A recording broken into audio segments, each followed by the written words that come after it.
In the deep forest of suburban sprawl, a wild Dell Inspiron 8200 appears.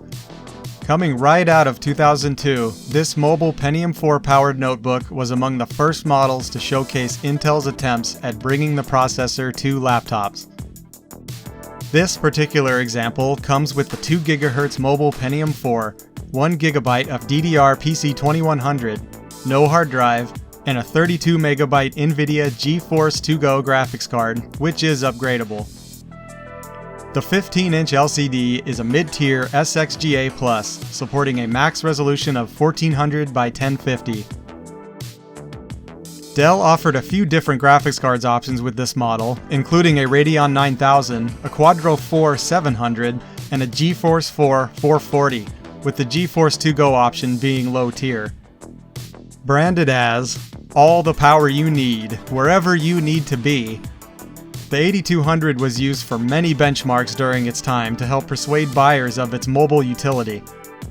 That did not always fare well, as the early Pentium 4s did run into raw performance drawbacks when compared to later model Pentium 3s, and this was no exception, at least in the 1.7 GHz range. It is amusing to read the Inspiron 8100, the Pentium 3 powered model from which this chassis is borrowed, could actually outperform the 8200 in Winstone benchmarks. For I/O, the right side features infrared, 1394, dual PC card slots, and standard 3.5mm audio jacks.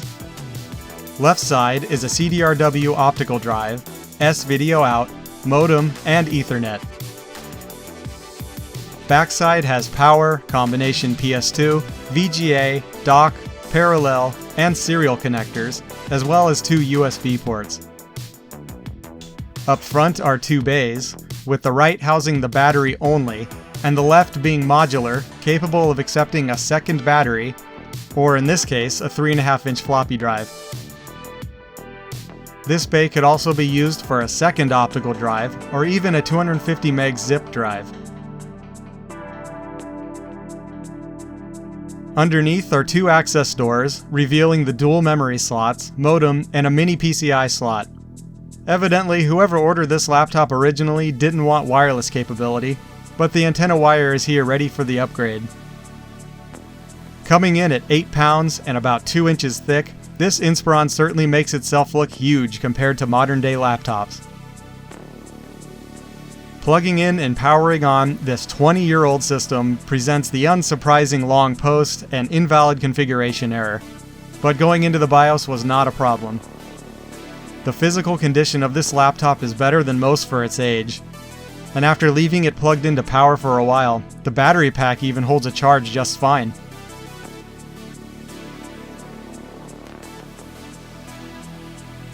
There is no damage to anything as far as I can tell, aside from a missing modular bay retention latch, but one thing that is needed for sure is a good cleaning. The expected surface dirt and dust was present, and came with the addition of old sticker or label glue, all of which was easily remedied with basic cleaning solutions and alcohol. As a quick FYI, the finish on the silver parts of these laptops will smudge and rub off with isopropyl alcohol. So if you find yourself ever cleaning one of these, be careful with that. With that out of the way, it was hard drive time. These use standard 2.5-inch IDE drives, but since this is a Dell, it will also need a blade connector on the pins. For the hard drive, I went overkill with a 120 GB Western Digital Scorpio. After getting it secured into the caddy and installed, it was time to see how well the CDRW drive fared all these years with an install of Windows XP. I am happy to report it too works as it should, and chances are it was only ever used a handful of times anyway.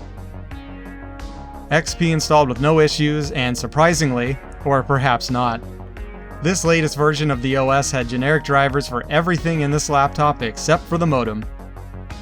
That's fine and all, but I still went ahead and transferred over the drivers direct from Dell. So far, everything was going well, and despite the Pentium 4 having the reputation of being a space heater, temperatures were in firm control of the dual cooling fans. However, I did want to check the internals before proceeding with games, or anything for that matter, just to be sure there aren't any blockages. To do this on the 8200 requires removal of the keyboard, and on the bottom are 4 screws, helpfully labeled K. Then it is simply a matter of taking a non-marring pry tool, prying against the solid dummy key on the right to move the keyboard left, then upward from the right. The keyboard plug comes out as a plastic connector.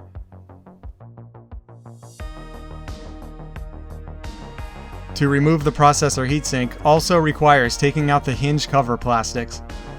Tilting the screen back all the way and gently prying gets this piece out since it is only clipped in.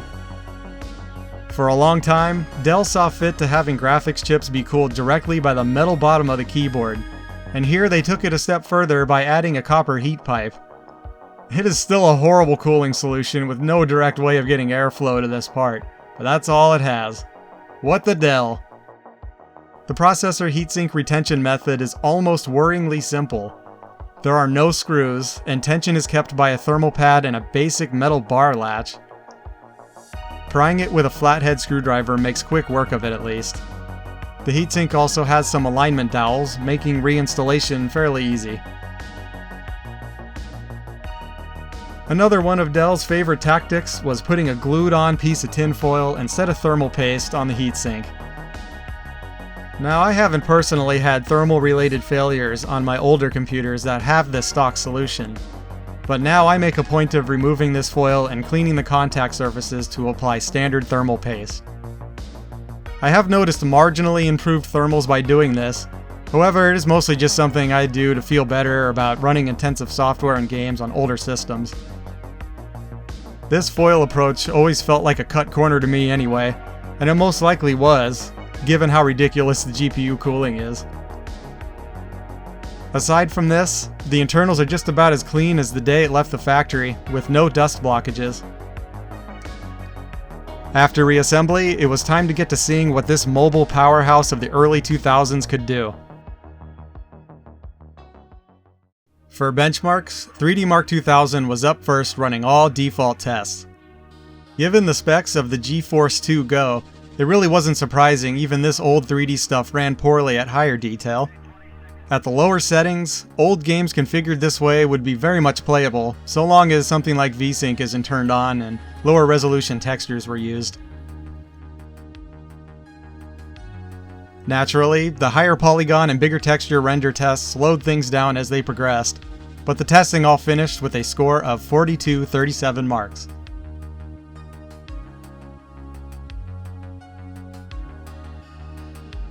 Next up, in 3D Mark 2001, predictable results were produced where the general theme was low settings shined, high settings whined.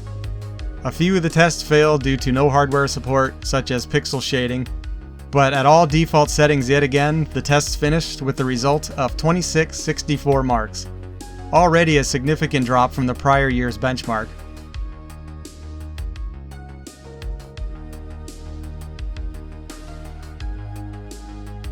To change things up a little, I ran PC Mark 2002.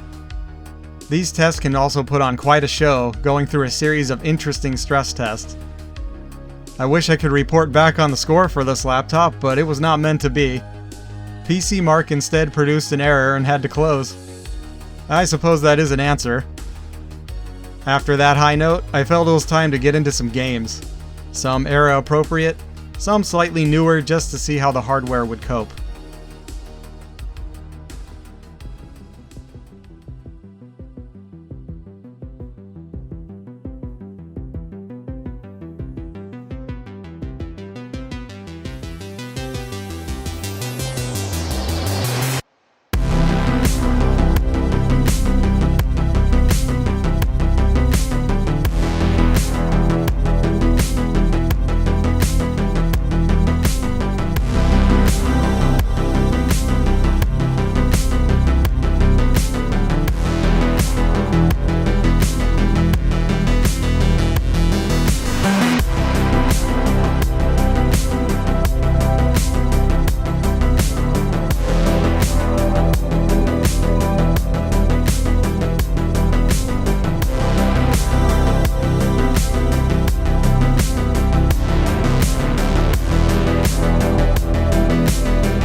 Overall, the performance of this Inspiron for 2002 really wasn't all that bad.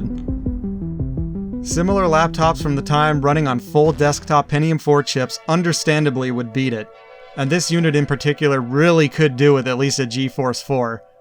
However, as it stands, it is still a pretty great retro gaming system.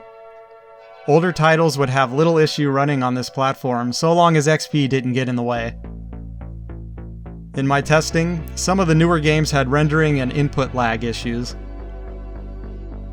The artifacting in Call of Duty and the mouse movement in Counter-Strike 1.6 being delayed at random were reminders that gaming was possible on this hardware, but not really a primary concern, especially for the slightly newer titles in the ever-evolving PC gaming atmosphere.